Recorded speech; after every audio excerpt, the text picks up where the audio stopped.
Mobile बहुत नुकसान पड़ा। हाँ, देखिए नॉर्मली पहले के ज़माने में जब मोबाइल नहीं आता था तब जिनको मायोपिया जिसे कहते हैं, जिसमें उनको पास का दिखता है, मतलब पास का दिखता है, दूर का कम दिखता है, वो इतना कॉमन नहीं होता था। लेकिन अब मायोपिया और कॉमन होता जा रहा है, क्योंकि वो जितना और पास में देखते जा रहे हैं, पास का ही उनकी जो विजन है वो डेवलप हो रहा है, दूर का उनका विजन ही नहीं डेवलप हो रहा है, क्योंकि इतना से वो पास का देखते जा रहे हैं। तो इसकी वजह से उनका चश्मा लग रहा है।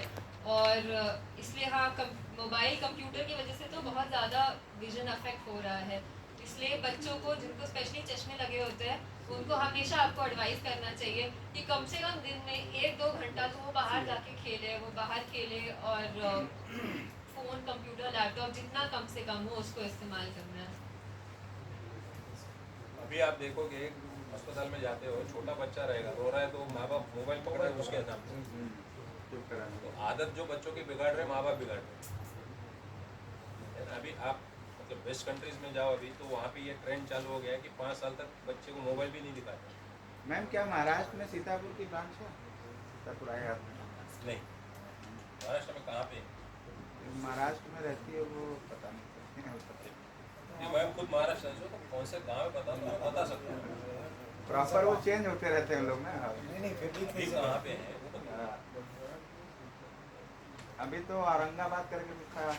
औरंगाबाद में है, औरंगाबाद में चैरिटेबल हॉस्पिटल है, अगर वहाँ दिखाना चाहते हो। नहीं, दूसरे भी डॉक्टर, मेरा नंबर है हिसाब से, या तो आप संपर्क कर लीजिएगा। और एग्जैक्ट एड्रेस औरंगाबाद में है तो मैं खुद औरंगाबाद से हूँ, तो औरंगाबाद सब तो औरंगाबाद से ही है, लीजिए मैं बता दूँ। मैम एक क्वेश्चन और है कि आजकल बच्चे नाइट में ज़्यादा पढ़ रहे हैं, तो वो नाइट लैंप में जो पढ़ रहे हैं वो ठीक है या नहीं? देखिए, लाइटिंग एडिक्वेट होनी चाहिए, और हम तो रेकमेंड करेंगे कि रूम की लाइट एडिक्वेट होनी चाहिए, बट लाइटिंग इतनी एडिक्वेट होनी चाहिए कि उसमें से दिख रहा है, क्योंकि अगर उनकी कम लाइट में वो पढ़ेंगे तो उनको स्ट्रेन पड़ेगा, आँख में दबाव पड़ेगा, जोर पड़ेगा, दर्द होगा, आंसू वाली दिक्कत आ सकती है। तो जितना पॉसिबल हो रूम की लाइट एडिक्वेट होनी चाहिए। नाइट लैंप में? हाँ, नाइट लैंप से, और उसकी लाइट भी, कलर भी डिफरेंट होता है, इंटेंसिटी डिफरेंट होता है, तो वो स्ट्रेन डालता है। तो जितना तक पॉसिबल हो रूम की लाइट में पढ़ना चाहिए।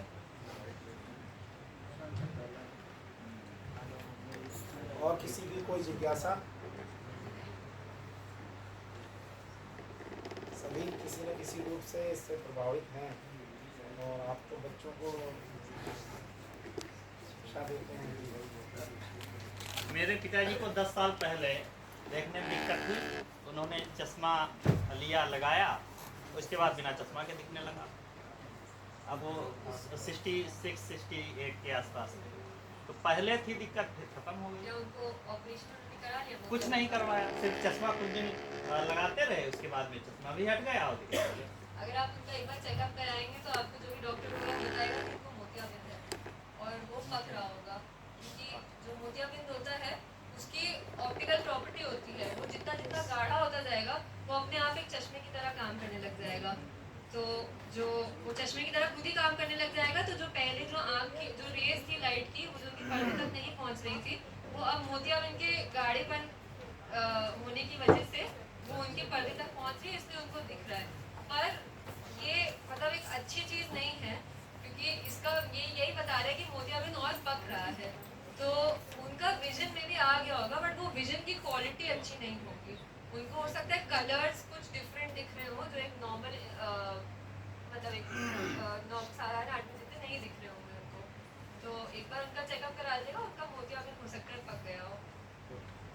मैम मेरा बेटा है, उसे चश्मा लगाया, इस समय इंटर में है, तो जैसे दूर का उसको नहीं स्पष्ट दिखाई दे रहा चश्मा लगा, पर अब चूँकि पास में रीडिंग बुक कर रहे हैं तो भी चश्मा डॉक्टर ने कहा कि आप परमानेंट लगाए रहिए, तो उससे कोई फर्क पड़ने वाला है क्या? मतलब उसको जब दूर का स्पष्ट नहीं दिखाई देता था, दूर के लिए चश्मा लगाया, पर रीडिंग करते समय पास में भी पढ़ रहे हैं तो भी चश्मा पूरे टाइम लगाए। तो उनको पास का बिना चश्मे से नहीं दिखता है? दिखता है, पर डॉक्टर ने कहा कि आप पूरे टाइम लगाइए, तो मैं यही पूछना चाहती कोई हूँ। फर्क नहीं पड़ेगा, लेकिन आप कब दूर से पास स्विच कर रहे हैं नहीं कर रहे हैं, आप हर समय हर 2-2 सेकंड में आप चश्मा उतार रख नहीं सकते हैं, तो इसीलिए आप पूरे टाइम ही लगाइए। कि अगर वो हो सकता है अभी पास का कर रहे हैं लेकिन सडनली कुछ दूर का चाहिए, कुछ दूर का देखना है, तो चश्मा इसलिए पूरे टाइम लगाइए। उससे क्या है कि जो बच्चा है वो चश्मे से यूज टू भी होगा, वो उसे लगातार लगाता रहेगा, इससे कोई नुकसान नहीं नुकसान कोई नहीं है।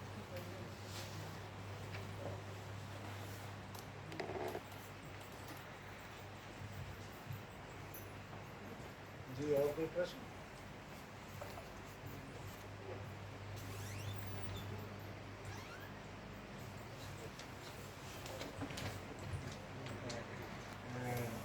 हाँ मैम एक जैसे कि सिंपल सी जो बीमारियां हो जाती है आई की, जैसे आई फ्लू वगैरह, तो जब ज़्यादा चलता है बल्क में वायरल इन्फेक्शन होता है, तो इसमें जैसे कि सडन हम कौन सा उपचार बच्चों को दे सकते हैं, वहाँ पर मतलब कौन सी दवा हम दे सकते हैं, दवा का नाम बताइए। सडन जैसे मान लीजिए स्कूल में उतने टाइम नहीं इलाज मौजूद है, वहाँ पर कोई ऐसी दवा या उसको डाल दें आप।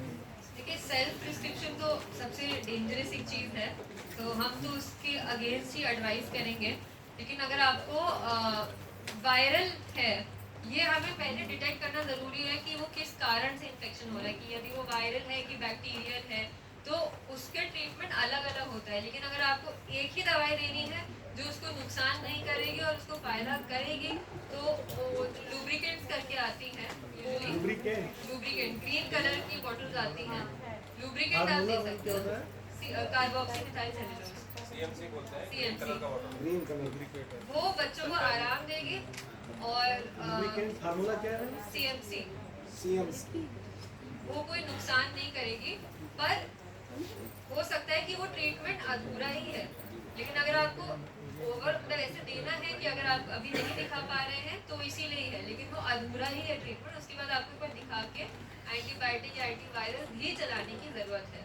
जब तक आप नहीं दिखवा पा रहे हैं तब तक वो दे सकते हैं। दिखवाना तो बेहतर है आप सभी के नहीं, साथ। स्कूल में जैसे बच्चों में बल्क में बहुत से बच्चों के एक साथ हो जाता है, इन्फेक्शन होने लगता है, सबको ऐसे कंडीशन उसमें में सबसे इम्पोर्टेंट तो उनको क्वारंटीन करना है, उनको अलग रखना है। हाँ, मैम एक्चुअली सबको हॉस्पिटल लाना भी थोड़ा सा इम्पॉसिबल सबको होता है, मुश्किल है। एकदम से बीमारी हो गई जैसे अगर कुछ गार्जियन को कहिए तो वो उसके लिए मतलब नहीं, ऐसे छोटी नहीं सी जा समस्या सकते, है, नहीं जा इसमें पाते, क्या- तो इस मतलब हम लोग और कभी कभी यूजुअली जो वायरल होता है उसमें वो एक हफ्ता लेके धीरे धीरे करके अपने आप ही ठीक हो जाता है। हमें बस उनके जो सिम्टम है उनको ट्रीट करने के लिए देना होता है। लेकिन अगर कुछ भी कॉम्प्लिकेशन हो, इसीलिए दिखाना एक बार ज़रूरी है कि कुछ सीरियस ना हो जाए आगे चल के, इसीलिए उनको दिखाना एक बार ज़रूरी है। ताकि उनको क्वारंटीन करके रखिए, अलग रखिए। जो प्रिकॉशंस है वो रखना ज़्यादा ज़रूरी है, जैसे हाथ पैर साफ करते रहे और तौलिया और रुमाल शेयर नहीं करना है, काजल हो गया या कुछ भी, ये सब चीज़ें शेयर नहीं करनी है। ये सबसे ज़्यादा ज़रूरी है, जिससे कि बल्क में से स्प्रेड ना हो। मैं मेरा स्कूल नदी किनारे, वहाँ बाढ़ के बाद जो है ये समस्या जो है फ्लू वाली बहुत ज़्यादा मात्रा में होती है। कौन सी वाली? ये फ्लू आई फ्लू वाली, वाली, हाँ। नाक उठ जाना जो है, जी। तो बच्चों को हम लोग वही क्वारंटीन करने के लिए मना कर देते हैं कि मत आओ। तो एक के बाद एक लगभग ना के बराबर बच्चे हो जाते हैं, तो उनको जैसे प्रेफर करते हैं हम लोग, इन्फॉर्म करते हैं, तो हॉस्पिटल से इतनी ज़्यादा जो है वहाँ नहीं आ पाते लोग कि वहाँ के प्रॉपर उनको ट्रीटमेंट करें। तो एज ए टीचर हम लोग क्या कर सकते हैं, कुछ ईजिली अगर कुछ ऐसा अवेलेबल हो उनको उपलब्ध करा सकें, कोई ड्रॉप अगर अच्छी सी हो, या ये जैसा अभी डॉक्टर साहब ने बताया कि ऐसा CMC है, उसका रीज़न क्या है, वायरल है या बैक्टीरियल, ऐसी दवाई नहीं बता सकते। आज हम दवाई बता देंगे बैक्टीरियल की, वो वायरल होगा, उसका इम्पैक्ट उल्टा होगा। तो कभी भी सबसे पहले जो डॉक्टर साहब ने CMC बताया हुआ है वो है आपका जो ड्रॉप है, रियल ड्रॉप जिसको बोलते हैं, वो बच्चे की जो इचिंग होती है उसको कम करेगी, वो बीमारी नहीं कम करेगी।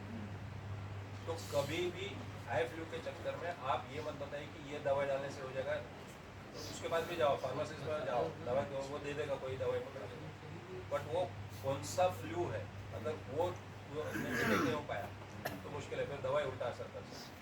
तो कभी भी बच्चों को क्या, बड़ों के नज़र के साथ, विजन के साथ कभी भी कहना, नज़दीकी अस्पताल जाइए, नज़दीकी डॉक्टर के पास जाइए, वो जो दवाई बताएगा वही करेगा। सर उसमें ये भी कर सकते हैं कि जैसे मथुरा के कुछ लोग हैं, होली के कुछ लोग हैं, तो नियर विजन सेंटर है हमारा, हाँ, विजन जैसे सेंटर रेउसा के हैं तो रेउसा उनको के बिस्वा हैं। पास पड़ेगा, और जो रामपुर मथुरा है, हमारा रामपुर मथुरा में भी विजन सेंटर है, तो आप उनको जितने भी बच्चे हैं इस तरीके के या आसपास के लोग हैं, गांव के लोग हैं, आप उनको हमारे सेंटर में भेजिए।